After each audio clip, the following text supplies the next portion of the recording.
आशा करता हूं आप सब बहुत अच्छे होंगे। मेरा नाम है सिद्धांत अग्निहोत्री। स्टडी ग्लोस पे आपका बहुत बहुत स्वागत है। लेफ्टिनेंट जनरल उपेंद्र सिंह, जो कि जनरल ऑफिसर कमांड है नॉर्दर्न कमांड के, इन्होंने बोला हम पीओके वापस ले लेंगे।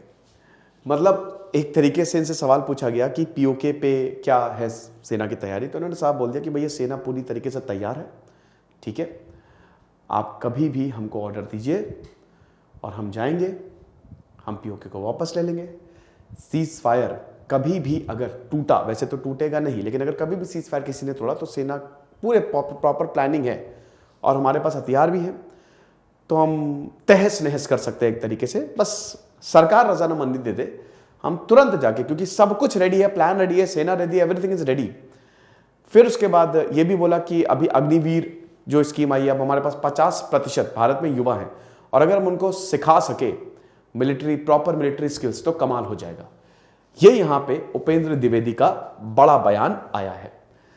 तो क्या ऐसा होगा? ऋचा चड्ढा ने इस पे ट्वीट किया, हम सब ने देखा, हाय गलवान। बात करेंगे ऋचा चड्ढा की बाद में किसी और लेक्चर में, तो उस पर बहुत बवाल भी हुआ। एक्सपर्ट्स ने कहा कि ऐसी बातें नहीं बोलनी चाहिए। क्या सेना तैयार है? देखिए, पीओके को अगर आप देखो तो अभी हाल ही में पाकिस्तान ऑक्यूपाइड कश्मीर में बहुत ज्यादा प्रोटेस्ट देखने को मिल रही हैं।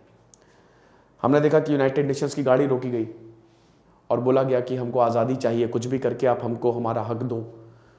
पीओके में इस समय मूवमेंट काफ़ी ज़्यादा तेज़ होता हुआ दिख रहा है। ये भी यहाँ पे बोला कि टोटल पीर पंजल में टोटल 160 टेररिस्ट लॉन्च पैड्स हैं, जिसमें 130 जो है वो साउथ पीर पंजाल में है और 30 नॉर्थ में है।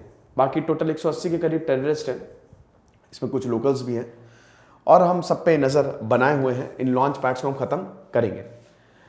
लेकिन बात यहां पे यह है कि पीओके की कंडीशन इस समय तो अनस्टेबल है। 1994 में हम सबको पता है पीओके रेजोल्यूशन पास हुआ था, है ना, और हर साल शिव अरोड़ कहते हैं, जो कि डिफेंस जर्नलिस्ट है, हर साल जो है सरकार की तरफ से एक कवायद की जाती है। अभी राजनाथ सिंह का भी हाल ही में बयान आया था, आपने देखा। अब जब सवाल पूछा जाता है तो इंडियन आर्मी कभी ये नहीं बोलेगी कि हम तैयार नहीं हैं। इंडियन आर्मी हमेशा बोलेगी तैयार हैं, हम तैयार हैं, हम पीओके को ले लेंगे। तो यहां पे इसके मतलब बहुत ज्यादा नहीं निकाले जा रहे हैं, क्योंकि एक रूटीन है।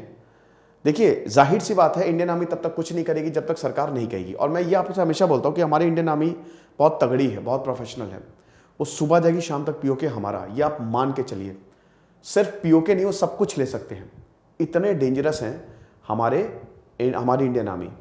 और हमारी इंडियन आर्मी बहुत ही प्रोफेशनल है। सबसे बड़ी बात है कि हमारी इंडियन आर्मी राइटियस कंडक्ट पे चलती है। ये बहुत अच्छी है बात है, क्योंकि ज़्यादातर देशों की आर्मी बहुत ही ज़्यादा दिक्कतें पैदा करती है। जैसे आप अभी देखिए रशिया यूक्रेन वॉर में आपने देखा कि रशियन आर्मी ने क्या किया है। तो ऐसे ही ये हमारे साथ नहीं होता है। हमारे बहुत ज़्यादा प्रोफेशनलिज्म है। हम अपनी वैल्यूज़ को, हमारी इंडियन आर्मी अपनी वैल्यूज़ को बहुत ज़्यादा तवज्जो देती है। अगर इंडियन आर्मी नहीं होती तो आज देश में हालात बहुत, मतलब दिक्कतें होती, देश में बहुत प्रॉब्लम होती। लेकिन इंडियन आर्मी ने उसको संभाला है। डेफिनेटली कई जगह चूक भी हुई है इंडियन आर्मी से, और इंडियन आर्मी ने खुद भी माना है, लेकिन उसको बहुत ही अच्छे से। आप देखिए, आप जम्मू कश्मीर में जो रिलीफ प्रोग्राम्स है, अभी मैंने एक वीडियो देख रहा था कि जब श्रीनगर में बस पलट गई, इंडियन आर्मी ने, जो वहां के जवान है, उस बस को एकदम अपने पास से उन्होंने वापस स्टैंड पर लगा दिया। साथ ही साथ अभी आपने देखा कि जो टेररिस्ट है उनसे सरेंडर करवाया, बहुत ही प्यार से करवाया। आजा बेटा आजा, कुछ नहीं। एक टेररिस्ट, एक मरते मरते आतंकी ने बोला कि इंडियन आर्मी बहुत कुछ कर रही है, समझ रहे? एक मरते मरते आतंकी ने बोला कि आप तो मुझे मारोगे। वो इंडियन आर्मी बोले बेटा सरेंडर कर दे, हम नहीं मारेंगे। तो हमारी आर्मी, मैं ऐसा क्यों बोल रहा हूं, मैं आपको उसका रीजन बताता हूं।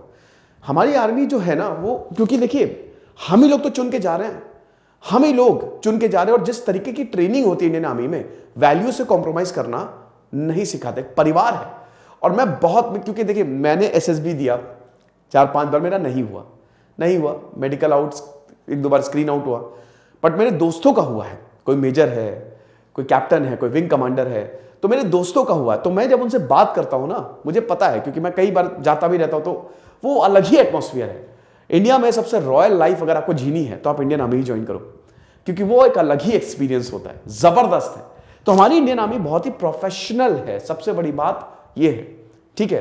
तो ये तो बिल्कुल सही बोला है कि कभी भी बस सरकार रजामंदी दे दे और हम सुबह जाएंगे, शाम को वापस आ जाएंगे। बस फर्क ये होगा कि एलओसी जो है वो लाहौर में चला जाएगा, ठीक है, क्योंकि पूरा पीओके तो हमारा हो जाएगा। लेकिन ऐसा अभी होने नहीं वाला है।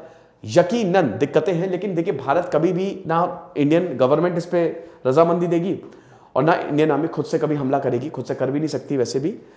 तो ऐसा कभी जब तक वहां से कोई प्रॉब्लम ना आए, हाँ अगर पाकिस्तान, इसीलिए उन्होंने बोला अगर सीज फायर तोड़ोगे तो हम जवाब देंगे। अगर सीज फायर टूटा, अरे यार क्या हो रहा है बार बार, तो फिर प्रॉब्लम होगी, बिल्कुल प्रॉब्लम होगी।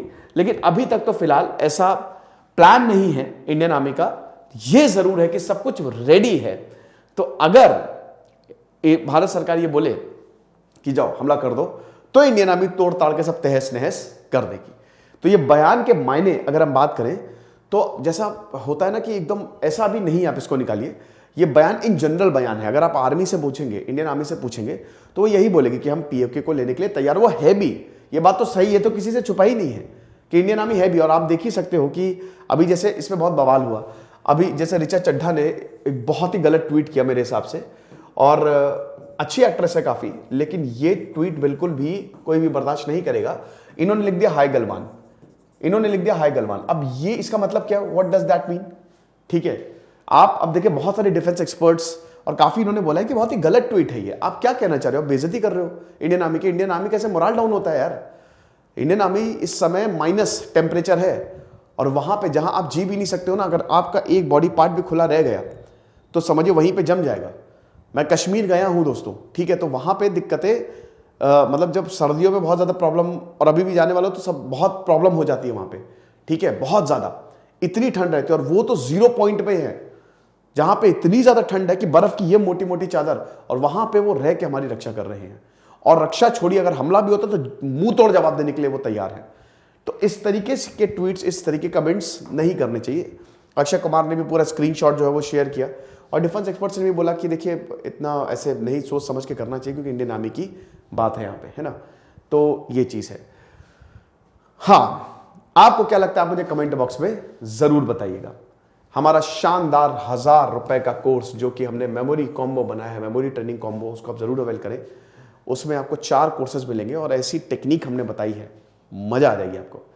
ब्लॉग्स, बिल्कुल ब्लॉग्स को आप जरूर पढ़ें, जो हमने ब्लॉग्स बनाए हैं studyglows.com, उसको वेब जाए, वहां पे आपको ब्लॉग्स मिलेंगे। दिस इज सिद्धांत अग्निहोत्री साइनिंग ऑफ।